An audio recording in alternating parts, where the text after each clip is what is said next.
Hello? Hello. It is a very unexpected gift to be here with you.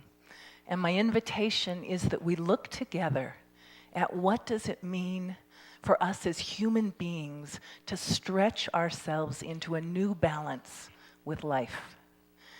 As a coach, I have over 12 years of experience working with individuals who are struggling with issues of personal balance or life balance or organizational balance.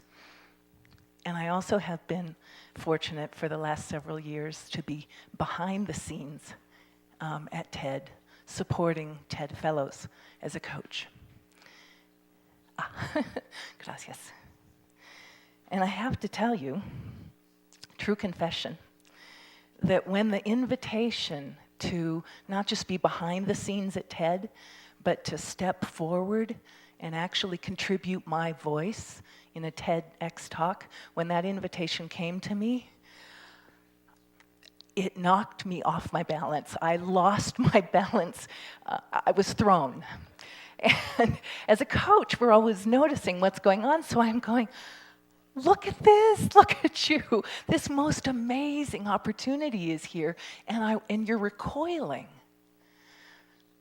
Uh-oh.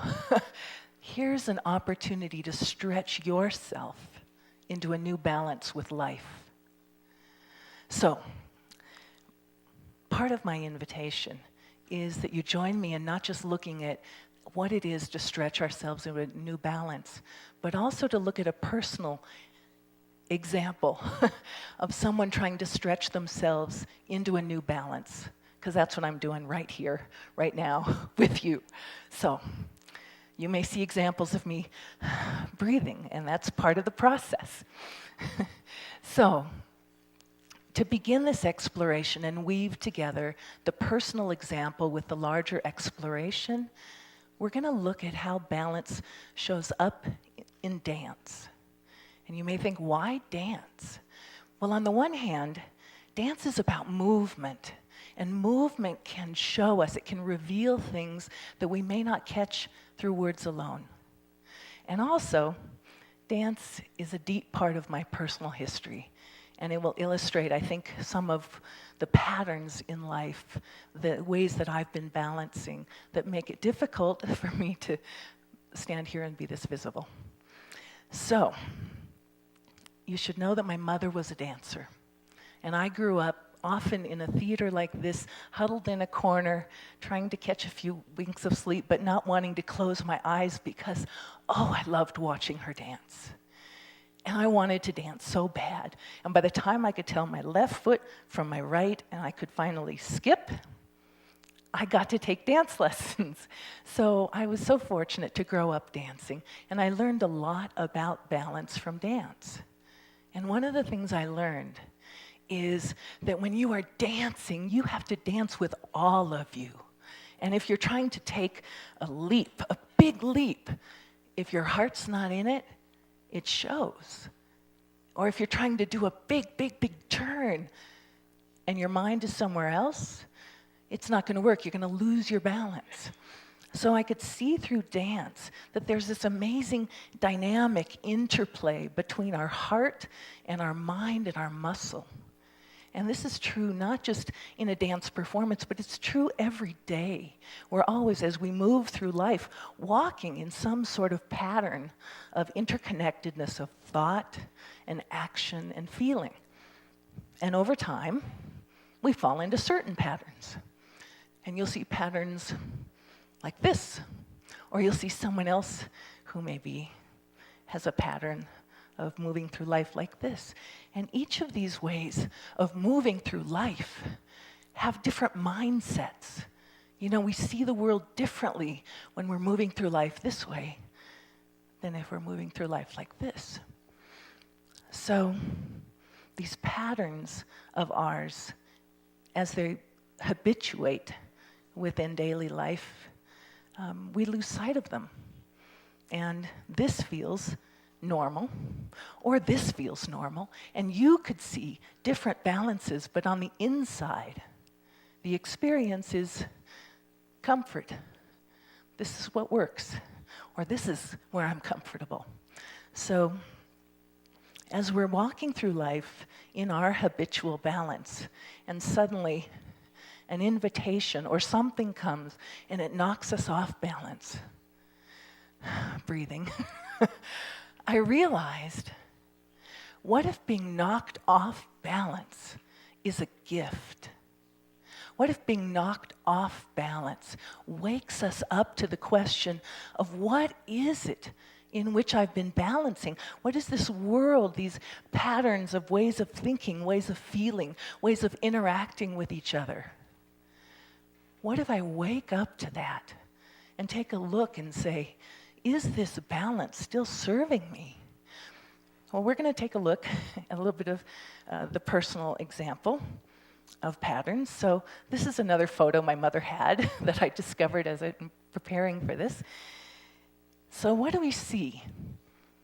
We see the big sister, me, creating a very strong and steady base and leaning back a little bit and making room for someone else and offering support and strength to that other person and putting the focus on that other person.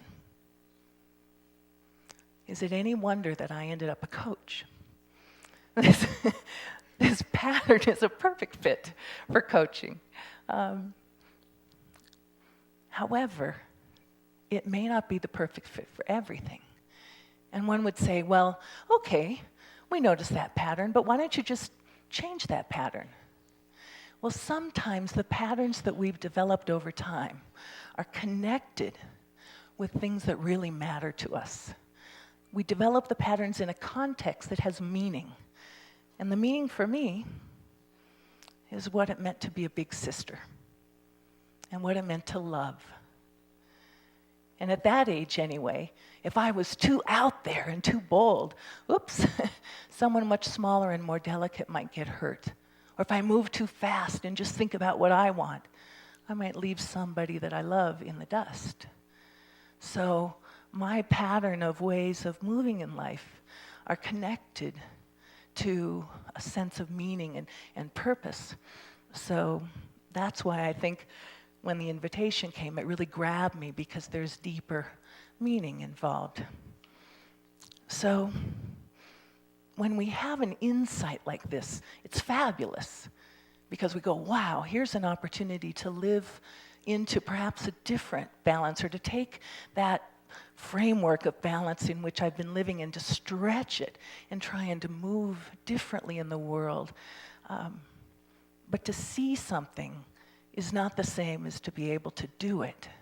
So how do we move ourselves beyond what's comfortable or beyond what feels safe or beyond what feels normal? And this is not just true in terms of individual action. I think we can see this collectively. You know, we're so used to collectively having certain ways of shopping was discussed, or certain ways of engaging with our economic system or our education system. And we may feel comfortable or we may feel in control. And we have to ask ourselves, are these frameworks in which we're balancing ourselves, are they relevant today? Are they a good fit? And if not in some ways, how do we stretch beyond them? And one way, often, is to go, wow, that's not good anymore. We need to change. And we get behind ourselves and we try and push. And what happens to me when someone tries to push me or I try and push myself? I resist. I really resist. What I found for this presentation that really helped was a pull. And the pull came from that question of what is it in which we're balancing? And when I really thought about that, I could see, wow, we as human beings are balancing in an amazing world. I mean, this planet that we're on is hurtling through space. We never think about that. This life we have on this beautiful planet is incredible. And there are amazing people in this world. This image here was created by a friend of mine, Dan Leahy, an amazing visionary man who loves conflict And his creativity gave birth to that image. And that's a picture of another friend, Katie Teague, who just spent the last couple years working on a movie about how we work with money and life. What is our relationship to money, and how does that impact us individually and collectively? And these things inspire me. And that was a pull. That was a pull because I think how we use these precious moments that we have on this planet, this matters. We never know how many moments we'll have. How we bring ourselves to the dance of this life matters. Personally, I find a lot of inspiration also in nature. I walk my dogs a lot and I see things. In Mother Nature, she can be a teacher. And to my eyes, this plant is asking us, when we need to stretch ourselves, when we're challenged, can we find resourcefulness in the midst of hardship? Another teacher, if you will, asks, can we open ourselves freshly each day, whether it's raining or whether it's sunny? When we need to, can we find the depths of our strength deeply rooted in the earth? Or perhaps do we dare to show our own unique brilliance boldly and unashamedly to the world? And can we also touch into those incredibly precious, delicate moments when there's something new, some new bud that's waiting to emerge from us or from someone else? And if a good wind starts to blow, do we dare to just let go with abandon and throw ourselves into it? But I think we can also learn from each other. And this is actually Harriet Ann Gray, my mother's dance teacher. And when I look at her, I feel like she's asking us, can we remember that we too are part of the creative flow of life? And we can ask ourselves, can we balance within its highs, and can we also balance within its lows? Can we open to life's joys and also open to its sorrows? And if we're gifted with it, can we relish that most exquisite moment when somehow we know ourselves to be balanced between heaven and earth and reaching towards a kind of future, perhaps, that we want to create? From where I stand, I feel like the world is calling us to wake up to the question of what are we balancing within, and to attune ourselves to that much larger balance, and to bring our best to the dance. Thank you.